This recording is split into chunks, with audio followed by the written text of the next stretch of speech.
In this lesson, we're going to add some reaction shots into our fight scene to help guide the viewer's emotions and add a bit more of a sense of danger to the scene. So, what is a reaction shot? Well, a reaction shot is a shot which cuts away from the main scene in order to show the reaction of a character to it. Alright, so that's pretty straightforward. But let's dive a little bit deeper and talk about all the different functions that reaction shots can serve in a scene. As we mentioned, the main function of reaction shots is to show a character's emotional response with regard to events in the scene that have either just happened or are currently happening. Most often, reaction shots of people are shown in a close-up so the viewer can really see the details of their facial expression. Reaction shots can be used to help guide the viewer's emotions. By showing the viewer how the other characters in a scene are responding to what's happening, it gives the audience encouragement to feel happy, sad, angry, shocked, and so on. For example, you might see a reaction shot of a mom at her kid's baseball game. As the kid swings and misses for his third strike, she cringes in disappointment. This reinforces the idea for the viewer that this mother cares about her child, and also that the child is probably frustrated or embarrassed with their performance. That's a lot of information to gain from one shot. Reaction shots can also be used to reveal the general tone of a scene. So maybe you're working on another fight scene, but instead of being completely serious, it's supposed to have an element of comedy to it. So you might show a boxer swinging at his opponent, missing terribly, and then stumbling over his own feet. It's kind of a mess. So then you'd cut to a reaction shot of his coach rolling his eyes and throwing his hands up into the air, exasperated. This would lighten the mood a little bit and give the scene a much less serious tone. Reaction shots can also provide a nice break in the action of a fast-paced scene. After watching a bunch of quick shot sequences and intense action, a couple good reaction shots can give the viewer a moment or two to absorb what's been happening. It'll give them a quick mental breather before the action continues. So, in our fight scene, the one person we have reactions for is the girlfriend, Erica. We have 2 takes of her sitting down against the wall where the thug pushes her, as she watches her boyfriend Dan fight against the 3 assailants. Her reactions are going to be really helpful in heightening the sense of danger during the fight, and really showing the serious nature of their situation. Every time we see her gasp or cringe, it'll reinforce the danger that her boyfriend Dan is facing in the fight, and the danger that Eric is facing if Dan doesn't defeat them. Other reaction shots that we don't have, but that may have been really helpful, would have been shots of the various thugs looking surprised and unnerved as Dan fights them back and shows that he's got quite a bit of martial arts training. Those types of reaction shots would have reinforced the underdog notion of Dan fighting a more powerful enemy. Okay, so again, the first thing that we're going to do is duplicate our sequence. Go up to version 4 here. We're going to change the end of the sequence name to reaction shots to reflect the lesson. And we'll load it up. Alright, now I think we're both pretty familiar with how everything flows in this fight at this point, after having worked with it so much so far. So I'm just going to kind of scrub through and point out some of the areas that I think that could benefit from reaction shots. And like I said, it's pretty much going to be when Dan's really getting pummeled is when we want to show Erica reacting in concern and shock. So right here, when Dan's getting kicked on the ground and he's in a pretty bad spot, is kind of where we want to show the reaction shot from Erica. So he's getting beat up. Before he takes the initiative and starts fighting back by grabbing TT's leg here and then ultimately uppercutting mouth, we want to put a reaction shot of Erica reacting, reacting, like I said, with concern. So let's go ahead and find some reaction shots of her. So I know that I labeled it with in the comments section with the word reaction, so I'm going to sort by that. Otherwise, as always, you can just manually search or use whatever functions your own software offers. All right, so I have 2 takes here, scene 10 a.m. take 1 and scene 10 a.m. take 2. They're both medium close-ups, and they both contain reaction shots from Erica. So let's load up the first take. And I've marked a shot, or a section of the shot that I think is going to work well when she puts her hand to her mouth here. It's a good reaction. And then obviously they filmed it in a way so that there's kind of a lot of foreground action that's blurred out with depth of field, which is presumably the bodies of probably TT and maybe Mouth, but probably TT, as he's kicking Dan and fighting against him. It's a really nicely framed shot, actually. So yeah, let's go ahead and we'll take this section here with her hand to her mouth. And we'll just go ahead and drop it in. And I think I might actually start it, obscure it a little bit. And then we'll come out of the shadows, see her, and then re-obscure it. And that'll be some nice kind of movement to be able to cut on to smooth out the edits a little bit. So we're going to put it right after this shot, when Dan's really getting kicked, and before he fights back. So right here, just go ahead and insert edit it. And let's see how it looks.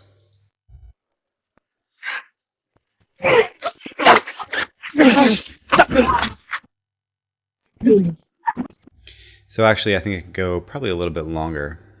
And, you know, at this point, it's getting kind of tough to judge the pacing of some things without having music and a rhythm to that end going on. But I think it probably feels like it needs a little bit more time.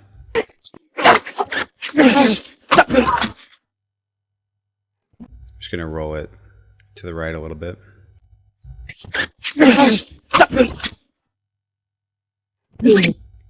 Yeah, that works well. And then, you know, we can always adjust more later. All right, so that's one spot for a reaction shot for Erica. And you can see that both takes are pretty similar. So we're not going to want to put too many of these reaction shots in here, otherwise they'll start looking kind of repetitive. So we've got one here at a really critical moment in the fight.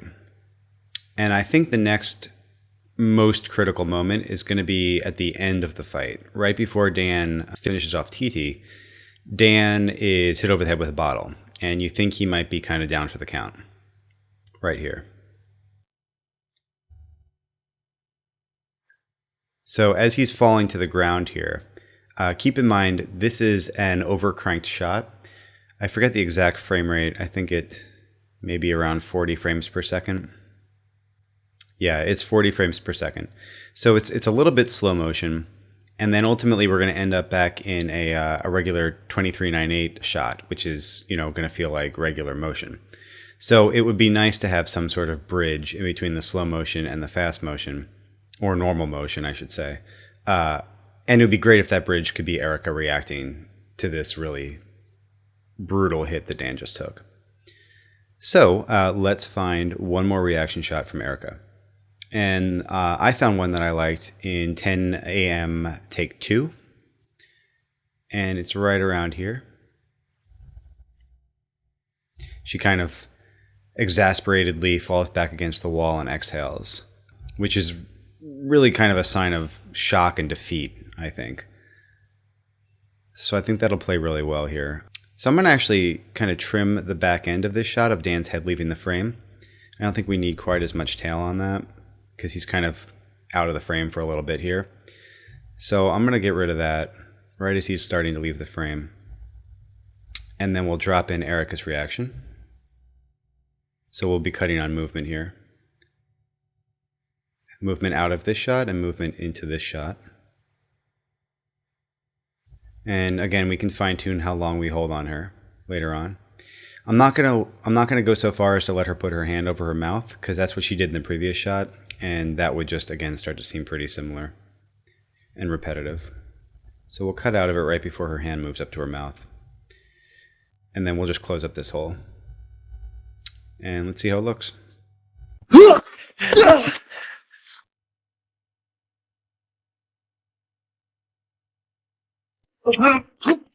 Yep, that works well.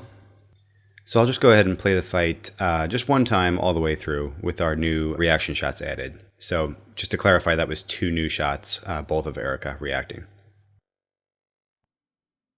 You got our money now, just leave us alone. Get in the fucking warehouse, motherfucker! Now! Wait! Hey, oh.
All right, great. That looks good.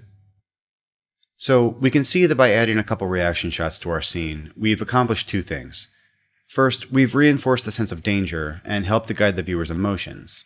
And second, we've provided a break, even if only for a second, from the constant action in our scene so the viewer can absorb what's going on and feel invested in the outcome of the fight.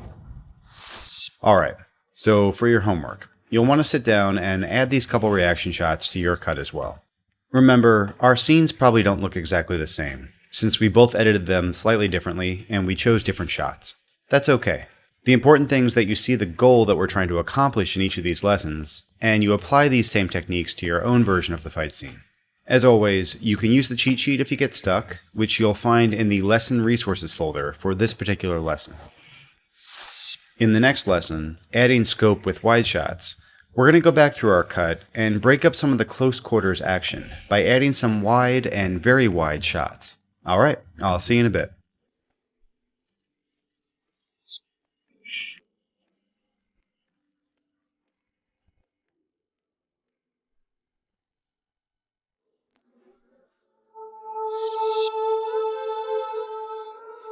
In this lesson, we're going to add a few wide shots to our cut. Now, real quick, even though most of you probably already know, let's just define what a wide shot is. A wide shot is a shot that typically shows the entire object or human figure and is usually intended to place it in some relation to its surroundings. Here's a good example of a wide shot that's included in our footage. Now, if you pull back even further, you've got an extreme wide shot. An extreme wide shot is a shot in which the subject is visible, but just barely. The emphasis is very much on placing him in his environment and providing information about the setting. Here's a good example of an extreme wide shot from our footage. These extreme wides can also be used as establishing shots. An establishing shot in filmmaking and television production sets up or establishes the context for a scene by showing the relationship between its important figures and objects. Alright, so what's all this have to do with our cut? Well, there are four basic goals that we're looking to achieve by adding a few wide shots to our scene. First, we want to re-establish the location throughout the course of the scene. Our scene takes place in an alley, so that means that Dan and Erica's escape routes are limited and nobody's around to help them.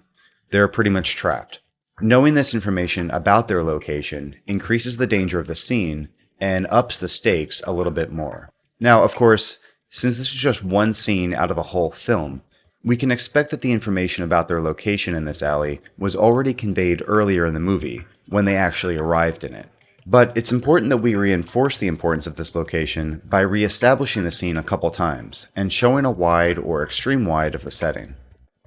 Next, we want to let the scene breathe. With all the fast action, the scene has gotten a little tight. By adding just a few wide shots, we can let the viewer mentally reset and breathe a bit. Just like the reaction shots, these wide shots will give them a moment to absorb what's been going on and get ready for another sequence of quick action shots. Third, by inserting a few wide shots, we'll add some variety to the shot length. Most of the other shots in this scene are either medium length or medium close-up. Wide and extreme wide will add a bit of visual interest and variety and make the cut more aesthetically pleasing. It'll also increase the perceived production value of the film itself. And last but not least, wider shots will help to clarify the action. Our scene has 5 people in it, 4 men fighting and a woman on the ground. That can be a lot for the viewer to keep track of when the pace of the action picks up a bit. Wide shots will not only re-establish the characters in relation to their environment, but also in relation to each other. They'll help to more clarify the story of the fight itself and help the viewer to keep track of who's doing what to whom. Alright, so let's go ahead and cut some of these wide shots into our scene. So, as always, let's go ahead and duplicate the sequence. We'll go up to version 5. And we'll tack the phrase wide shots onto the end of it. All right, so let's go ahead and just kind of scrub through the cut slowly. You know what? Actually, we'll just go ahead and play the cut. And I'm just going to kind of stop when I feel like it's getting a little bit claustrophobic or I see an opportunity for a wide shot. And then we'll talk about why, and then we'll add it. You got our money now. Just leave us alone. Get in the fucking warehouse, motherfucker. Now. Wait. Hey.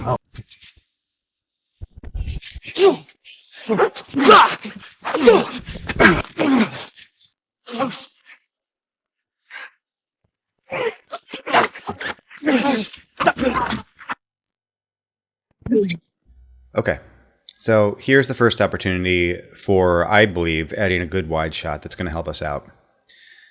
So we have Mouth and TT here kicking Dan on the ground. Dan blocks a kick. There's a couple more kicks, and then we see Erica reacting. And then we immediately move on to kind of Dan fighting back and retaliating by grabbing TT's leg and knocking him to the ground. It'd be nice, first of all, to kind of punch out to a wide shot, because at this point we're already a little bit over a third of the way through the fight, and we've been relatively close in for kind of this whole section here since the fight basically started. So it'd be nice to give us a little scope and punch out to a wide. And also, using a wide shot would be a really good way to extend the perceived time period during which all this kicking was occurred of Dan on the ground. So even though there's only actually a couple kicks that were choreographed, if we cut out to a wide shot, we can basically repeat a couple of the kicks in a sense, and they're not going to look the same as the kicks that we just saw in the medium and medium closes. And that way it's going to seem like the kicking's happening for about twice as long as it really is, which kind of puts Dan in even worse of a situation, making it that much cooler when he fights back and kind of beats these guys up. So, I think that the wide shot should come in. Dan blocks a kick here. Mouth kicks. TT comes in for a kick, and then we have Erica. So I think before Erica's reaction is when we should cut out to a wide and show a couple more kicks from those guys. So I'm going to go to the scene 10 bin here. I'm going to sift for the word master, since that's what our master take is labeled as. And I'm going to go ahead and load up the long shot. So we have extreme long, and medium long, which is the same as extreme wide, and medium wide. I kind of like this long shot. And we can see the kicking's all kind of happening right around here.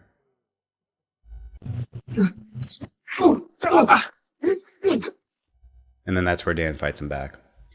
So let's cut this in, and we'll find a couple good frames to cut it on so it feels like this action's kind of continuous.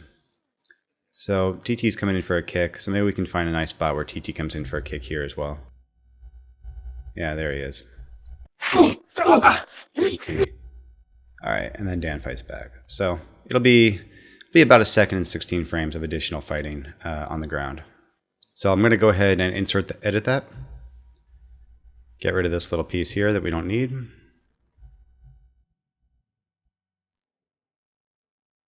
TT comes in. There's his kick. There's Mouth.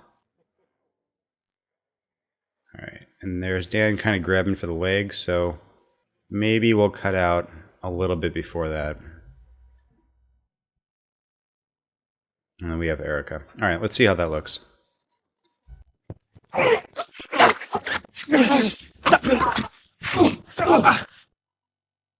Yeah, that feels good. So yeah, I think that accomplished what we were setting out to do.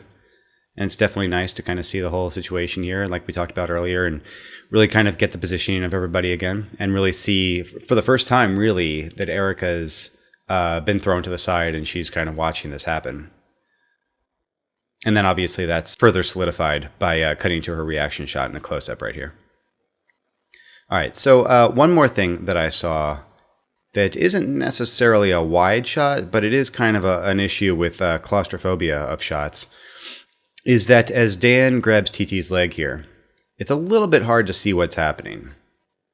So I think I'd actually like to find a wider version of this shot as well, which may be as simple as this looks like pretty much a medium close-up. So I'm just going to see real quick if we can find a medium shot of this and make it a little bit more clear what's happening there. So this is 10J take 2. So I'm just going to sift for all the 10J shots and see what we can pull up. So it looks like we were using the medium. I'm just going to punch out, or I'm sorry, the medium close. I'm going to punch out to a medium shot and see what that buys us. And it looks like I actually had marked this up earlier. Yeah, and there's the reason why, because it's pretty clear what's happening. Clearer, about as clear as you can get during a crazy fight.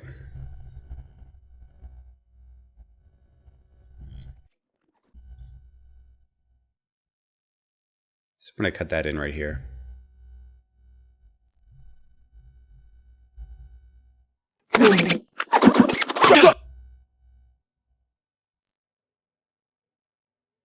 Ah, I see why we did that. Because we have the medium shot right after it. Alright, well, that might be just as simple as rolling this back then.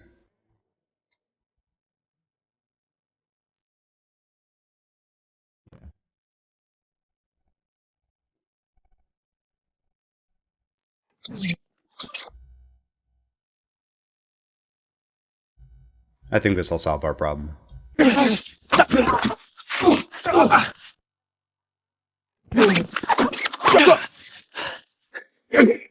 Okay, that's better.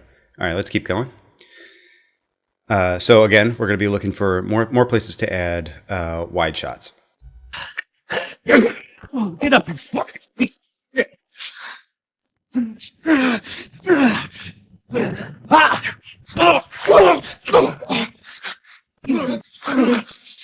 Come here, you piece of shit!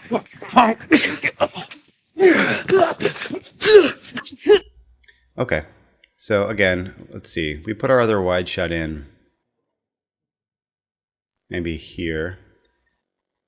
So not that there's necessarily a formula that these have to be spaced out evenly where you put your wides, but it is kind of working out that about every, I don't know, about every quarter to third of the fight, we're pulling out to a bit of a wider shot, and that's kind of where it's feeling naturally to me like you're going to want to see a little bit more information. Like there's a lot of tight stuff in here again. I mean, not all of it's too tight. Like that's kind of nice. That shows a lot of information and a bit of the environment. But I think right around here, I'm sorry, where is it? Yeah, right around here where he knees TT in the face. It'd be nice if we could find a wider shot of TT getting kind of knocked to the ground from the knee, and then Dan re-engaging with these other guys. So I'm going to go back to our bin, and I'm going to sift from master. And again, I'm going to pull up that long shot. I mean, you could use the medium long if you wanted to, or the extreme long. The extreme long might be a little tough because it might be a little bit hard to see what's happening. But it's kind of up to you whether or not you use the long or the medium long. I'm kind of liking the long.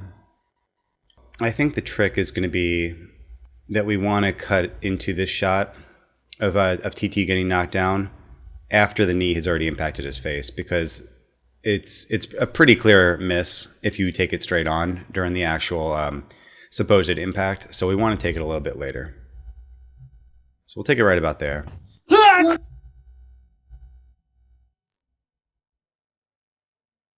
Which means we'll let the impact occur in this medium shot, or medium close, whichever it is.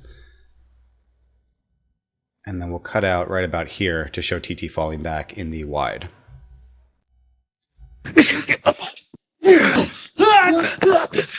Yeah, that's good. And then we'll let Dan continue to engage Rollins here. So we'll get rid of this shot, because we don't need the rest of this.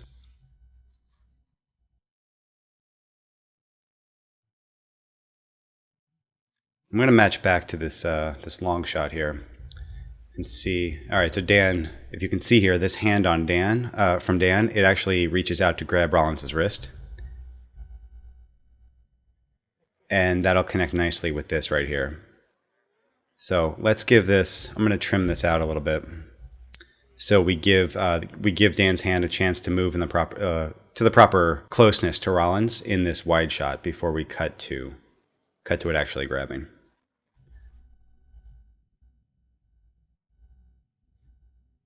Maybe right about there. Yeah, that feels pretty natural, right?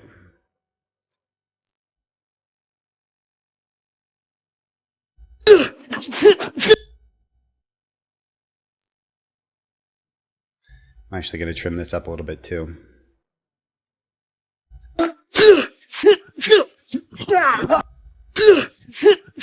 We'll have to play with this section. This might be too quick. I don't know. We'll have to see how it feels once we get sound design in there and music. If the beats fall nicely, or if it feels a little bit too tight and too crazy. It's kind of hard to tell at this point. All right, but that long shot definitely works nicely, so I'm happy with that.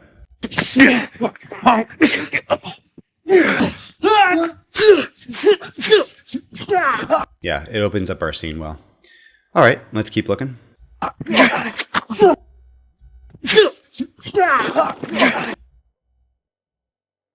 All right, now here, all right, so pretty soon thereafter, Dan goes, he twists Rollins' arm around, and then he goes and he kicks Mouth, and it's really hard to see what's happening here. So here we could definitely benefit from a wider shot. So the question is, do we want to use our medium long or our long?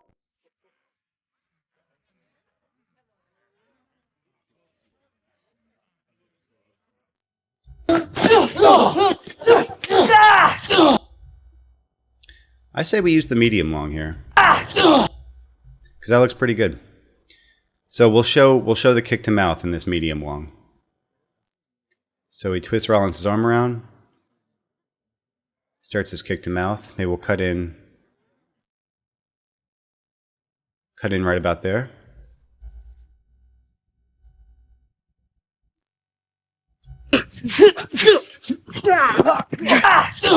Nope, that didn't work. Let's see. I think we just have too many shots. I don't think we need this one here. This medium, let's get rid of that. Let's just go straight from the medium close of him starting the kick to the long shot of him continuing it. Yeah, I think that's the way to go. All right. And then their Mouth recoils here. I think I might want to show a bit more of the kick in the long or wide shot. So let's trim that out and see how that feels. So he starts the kick. I'm going to roll it back a few frames. So starting the kick. Too much. Starting the kick. Impacting. Mouth reacts. And then we'll have Dan continue on with Rollins. So we'll cut out there. Let's see how that plays.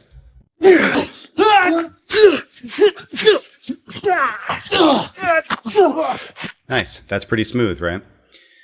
All right, so let's go ahead. Let's look at this again real quick. So Dan in a medium close, twist for Rollins' arm. A medium shot, starts to twist Rollins' arm, continues it in the medium close, starts to kick Mouth in the medium close.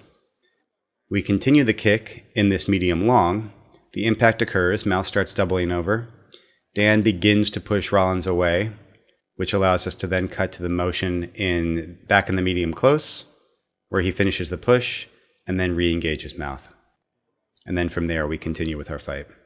And we're back to a lot of tight shots. But it's nice because we've punched out to some wides here, so we gave it a little bit of scope. All right, cool. This is working pretty well. So now we have 3 long or medium long shots in here, and we also kind of played with that other shot of Dan locking up TT's leg. We went a little bit wider on that as well. So we're definitely adding a bit of breadth to the whole scene.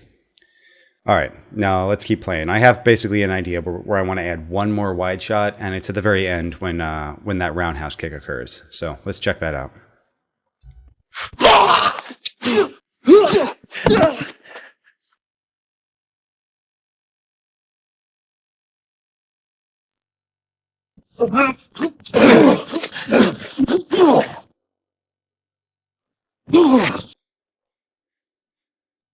Okay, and there's where I want to add that shot. So as Dan impacts TT with in the face with his foot, I want to cut out to a wider shot of TT hitting the ground in that wide shot. So let's check out this long one here.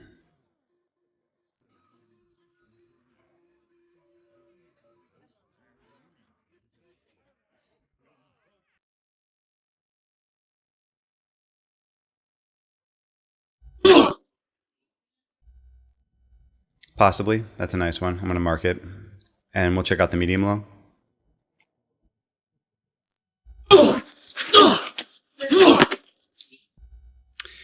I think I prefer that. We can kind of see all the characters a bit more clearly here. We can see Erica looking on, and we can see that it's Dan, that's TT, and so on. So, again, this is kind of subjective, but this is the way I want to do it. Feel free to use, any shot length that you want to show this, but I'm going to go with the medium long. So let's zoom in here a little bit. So TT starts to fall, and that's where I want to cut out to this wider shot. I'm going to drop that in, insert edit it.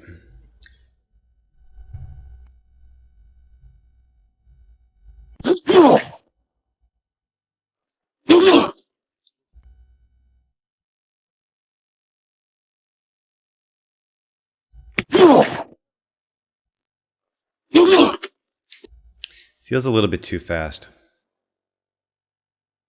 I'm going to allow for a little bit of action overlap here. So I'm going to roll out this shot a little bit more and kind of double up on the action.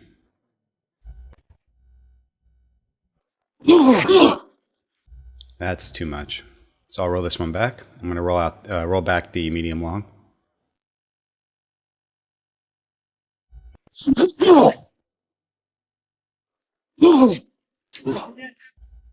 That feels pretty good.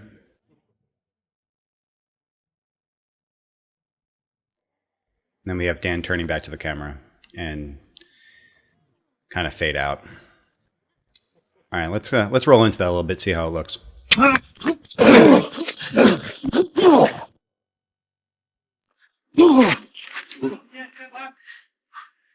Yeah, I'm happy with that.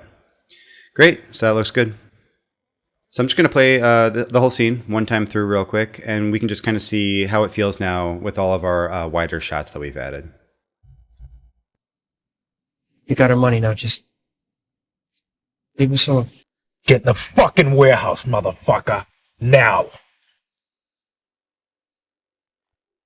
Wait. Hey, oh.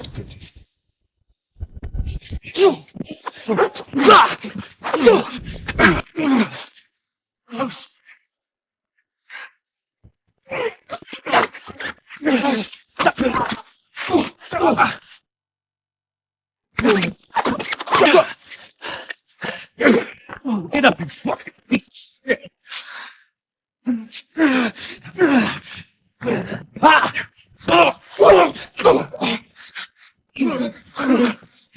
Come here, you piece of shit.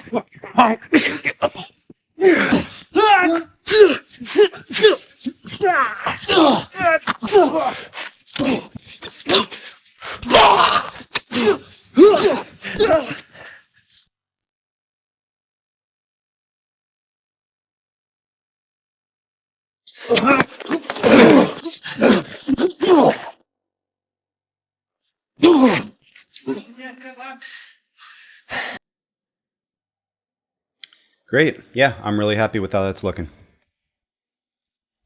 Now, for your homework, go ahead and add these couple wide shots to your cut.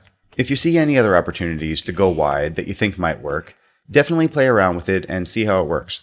Remember, your cut doesn't have to be exactly like mine. And as always, you can use the cheat sheet if you get stuck, which you'll find in the Lesson Resources folder for this particular lesson. In the next lesson, using slow motion and speed tricks, we're going to play around with changing the speed of the footage in certain sections to change the mood of some shots and add intensity to others. Alright, I'll see you in a bit.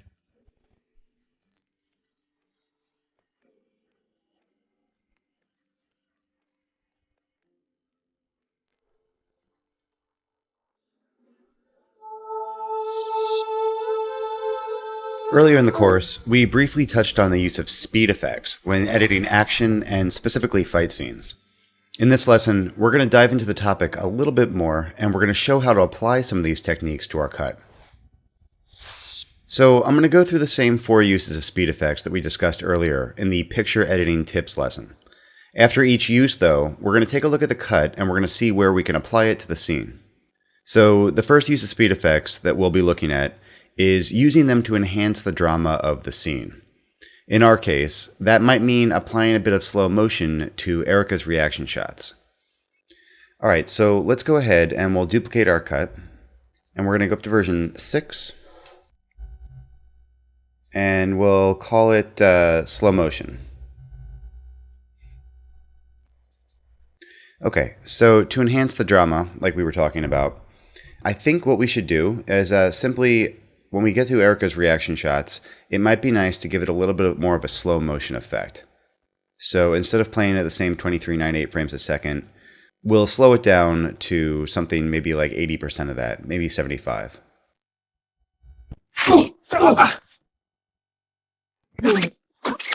So it'll kind of prolong the emotional intensity that we're feeling when we see Erica reacting like that.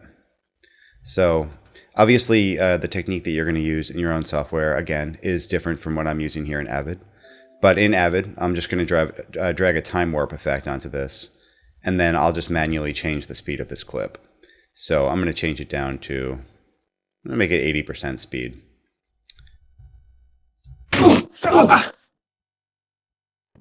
So it's a little bit slower. It's not overly noticeable because we don't want anything to be too dramatic and too ridiculous looking. So I'm also going to, since now it's slower, we want to trim it out a little bit to give it time to show the same information that we were showing before. Trim it out maybe even a little bit more. And let's see how that looks.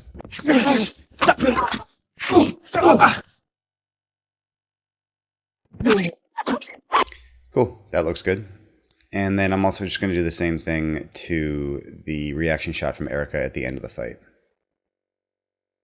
And this is nice to do here in our particular cut because we have all this slow motion here from the bottle smash.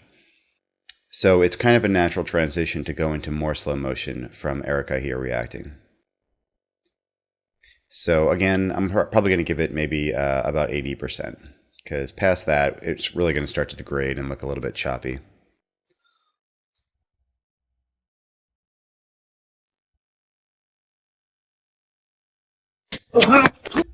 And also, again, we're going to trim it out to give it more time to play out now, since it's slower.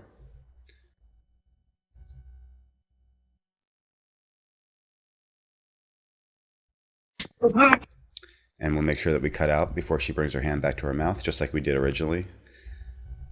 Because in the first reaction shot, she has her hand on her mouth, and we don't want to be duplicating that and make it feel too similar.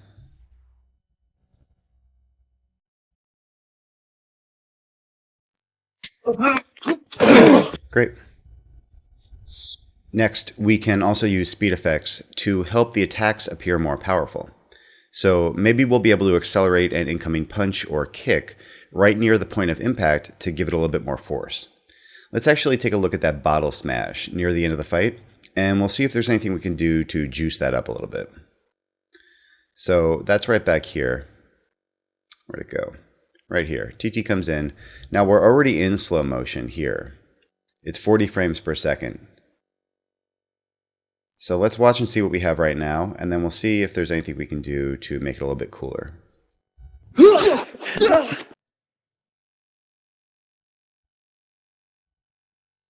So, first thing, it's perfectly fine the way it is. And this could totally be left just exactly the way it is without messing with it at all, and there would be absolutely no problem.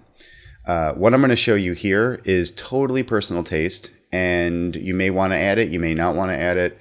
Totally also depends on the style and the tone of your scene. But I'm just going to show you how to do it just for the sake of imparting the knowledge on you a little bit in case you ever find a need for it. So I think what might be kind of cool to try doing here is if we could take this shot right here of TT approaching Dan in slow motion, might even slow it down a little bit more as he approaches, and then we'll speed it up past 100% to maybe 120, 130%, so that basically what happens is he comes in really slow, and then it speeds up into the impact. And it makes the impact of the bottle on his head that much more forceful. And then these shots that follow it will stay the same as they are right now, which is basically just slow motion. So let me show you what I'm talking about. So I'm going to put a time warp on here. And what I'm going to do is I'm going to use this graph to animate the speed of the shot. So right about here, I'm going to have the shot start speeding up into the impact. So in Avid, at least, I'm going to keyframe that. So I'm going to slow it down further. And at this point, I'm going to have it speed up more.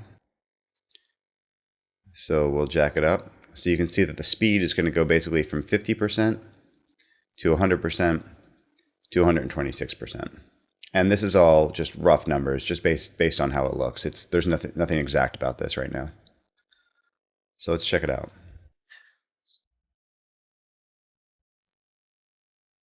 So that's kind of neat, right? He comes in slow and then it speeds up. And what this might do for us later when we start adding sound design is it might give us a good motivation for an interesting sound effect, like some sort of cool suckback or rise into this smash right here. So the picture will actually be motivating the sound a bit further. And this, again, like we talked about earlier, sound designing and picture editing kind of are back and forth a little bit. So we may end up later on tweaking the motion of this shot to match our sound design better once we add the sound design itself. But for now, I can see that this might give us a good opportunity to do something fun later. Okay, so another use of speed effects could be to highlight certain moves, usually by slowing them down a bit to really emphasize what's happening. We might apply a bit of slow-mo to a cool move, like Dan flipping Rollins, for example. So let's do that. And here comes the flip. All right, so we'll zoom in a bit. And I'm just going to play what we have right now.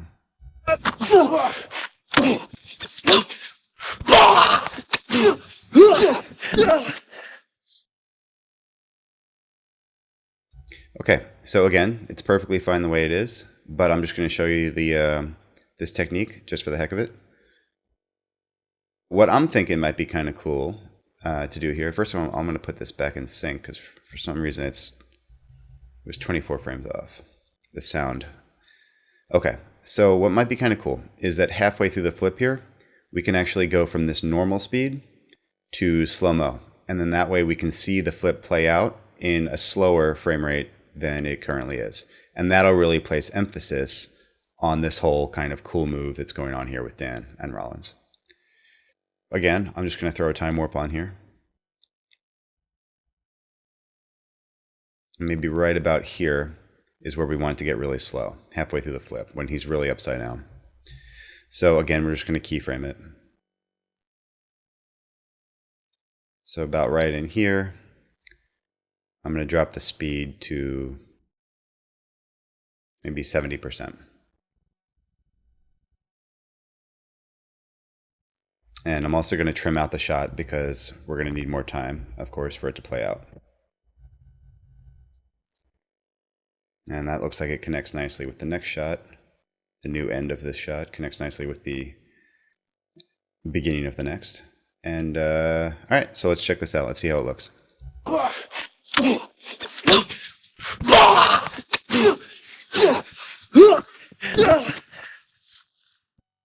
Cool. So obviously now the sound effects don't work. So at least the ones that were tied to the original picture. So I'm actually just going to turn those all the way down for the time being, just so we can kind of experience this move without any sort of distractions.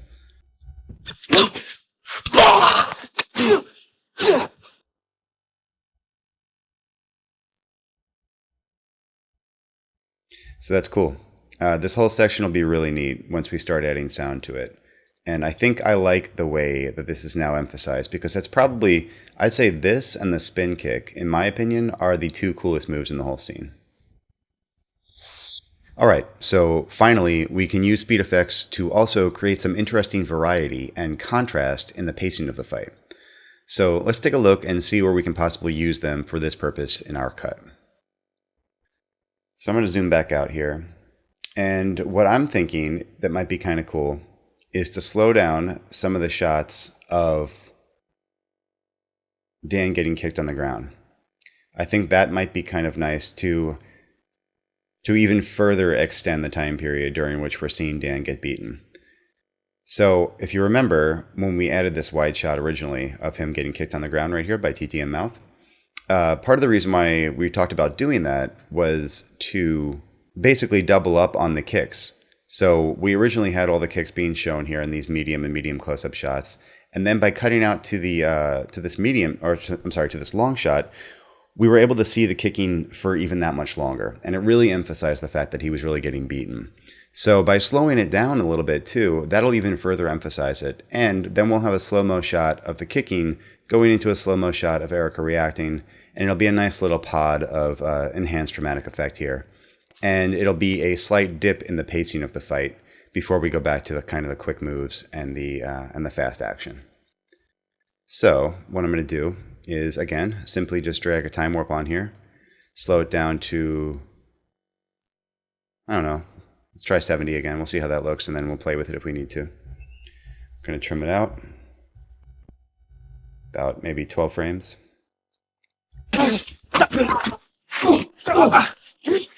And again, the original audio no longer matches, so I'm going to turn that all the way down.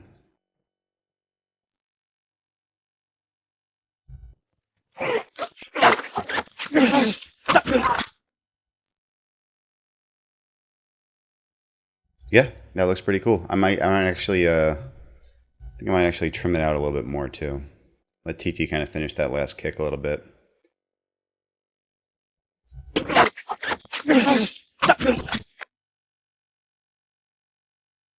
Yeah, so that's cool. That's a nice little pod here that we have that we can, we can really emphasize later on audibly with perhaps some sort of foreboding sounding sound design, or a particular part in the music maybe that creates a little bit more sense of urgency and danger. So another place that I think might be cool to kind of play with the pacing of the fight, and this is also kind of going to highlight a move as well. And for that matter, it's also going to create a bit more of a powerful impact. So this is kind of a combination use of slow motion and speed effects. All right, so right here, where Dan knees TT in the face, what I'm thinking we can try doing is we can try speeding Dan's knee up into TT's face. So we could potentially do the same thing we did before by going slow and then speeding up to over 100%. And then we can have this shot that follows it start slow as he falls back, and then keyframe it back to normal speed as he continues the fight. So that might be kind of a nice little lull in the pacing for us to fully absorb this particular move right here. So, I'm going to drag another time warp on to this shot of the knee in the what looks to be the medium close. And let's try going from, I'm going to add a keyframe here. Let's try going from maybe 74, 75% up to 100. And then right here, maybe we'll go past 100. We'll keyframe it up to maybe 120, and we'll see how that feels.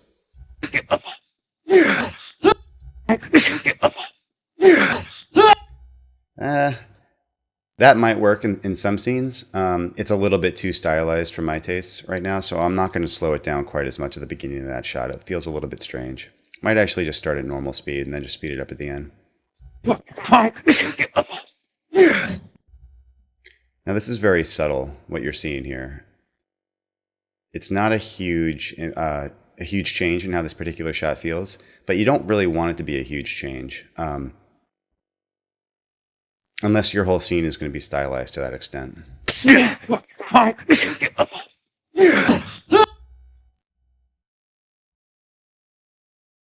Yeah, I think that's going to work pretty well. So now let's go to this next shot. Let's put a time warp on here. Oop. And let's start it off slow and then keyframe it back to normal speed. So he'll fall down slow and then it'll speed back up.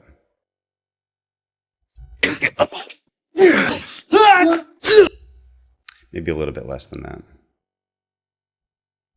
Come here, you piece of shit! Cool. So again, this is subtle. It's going to really kind of, the viewer will subconsciously kind of notice what's going on, and they'll feel this impact a tiny bit more. And again, sound is going to make a big difference here too. And it's going to really kind of meld nicely with what we're doing visually. But you don't want it to be too crazy unless your whole scene is very stylized. So I'm going to go ahead and trim out the end of this shot a little bit more so it continues to So the motion continues matching nicely into the next shot like we had it before. So Dan's hand reaching towards Rollins. Finishes the grab, and then we continue into the fight. So let's make sure this all flows nicely now, after the changes that we just made. Come here, you piece of shit! Cool, great. It's a nice subtle touch, but I think it makes a difference, and I think personally I like the way it looks, so I'm going to go ahead and leave that. So let's just take one quick look at the whole fight now, with these couple tweaks that we made by playing with the speed of the different shots. You got our money now. Just leave us alone. Get in the fucking warehouse, motherfucker! Now! Wait! Hey, oh.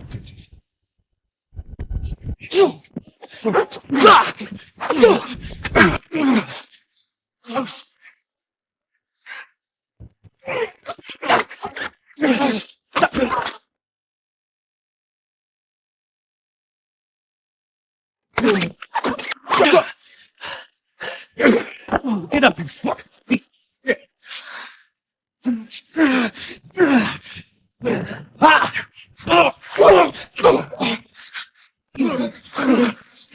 Come here, you piece of shit!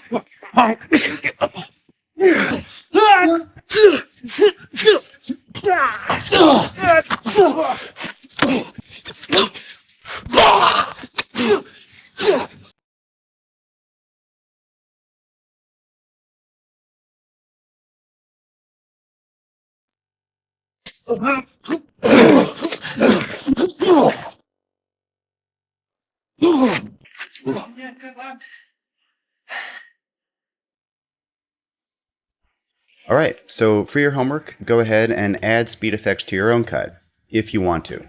Speed effects like this are a bit stylized, and they can be a matter of personal preference. So if you don't want to include them in your own cut, you can definitely just leave it the way it is. It's totally up to you and your own tastes. Coming up, we have a really short lesson where we'll talk about the approach we're going to take during the basic sound editing process before we dive into the hands-on stuff. All right, I'll see you in a bit.